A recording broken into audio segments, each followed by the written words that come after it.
we've already looked at the history of the periodic table and how it got to be as it is today.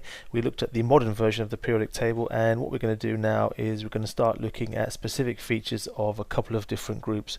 The ones we're going to look at are group 1 and group 7, and the transition elements as well. But for this video we're looking at group 1 and some of the features of this group of elements. Now, it's actually unfortunately just a lot of memory work, but the key things that you have to know about group 1 is that they are all low density. In fact, the first three, lithium, sodium and potassium, all actually float on water because they are less dense than water.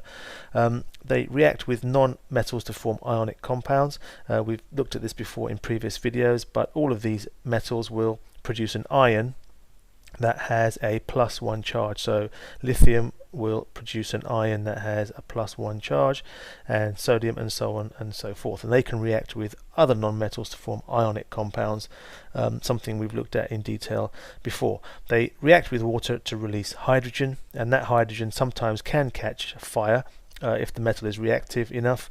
The next thing is that they form hydroxides. So lithium will form lithium hydroxide. That will dissolve in water to give an alkaline solution. So if you actually drop some lithium in some water and test the water by adding pH indicator or universal indicator, you'll see that it's an alkaline solution.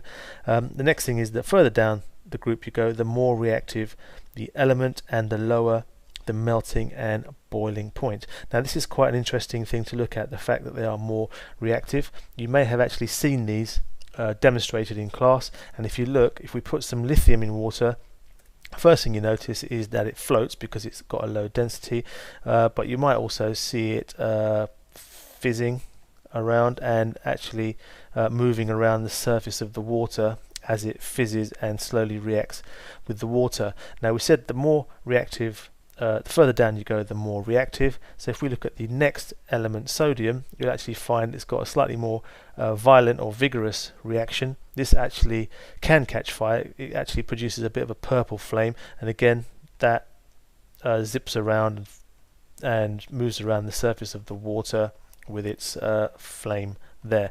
The next one down, the further down you go, again you see a much more violent reaction. You actually see bits maybe flying off and sparkling and cackling and crackling as you put it in the water, and really beyond potassium you can't really demonstrate that in the classroom because the reactions for rubidium and cesium are much too violent. They are actually explosive, and francium over here is so reactive and violent, it's actually a radioactive element as well. There is no way anyone's going to be able to get their hands on this legally to demonstrate that.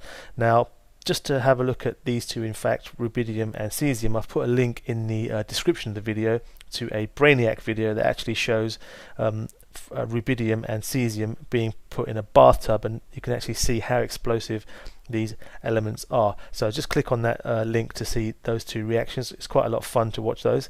But other than that, just remember these are the key features of the group 1 metals. One thing I forgot to mention is that they are called the alkali metals, and hopefully you haven't already shot off to watch those explosions before you remember this last little point.